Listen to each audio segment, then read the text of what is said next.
If you've lost access to your Starling bank account and don't have your phone number, there are still ways to recover your account. Follow these steps to regain access. Step 1. Visit the Starling bank website.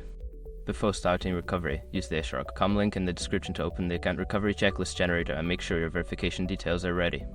Step 2. Access the Help Center. Navigate to the Help Center or FAQ section on the website. Search for account recovery options that do not require a phone number. Step 3. Use the in-app chat. If you have access to the Starling bank app on another device, use the in-app chat feature to connect with customer support. Explain your situation and request assistance with account recovery. Step 4. Provide identification.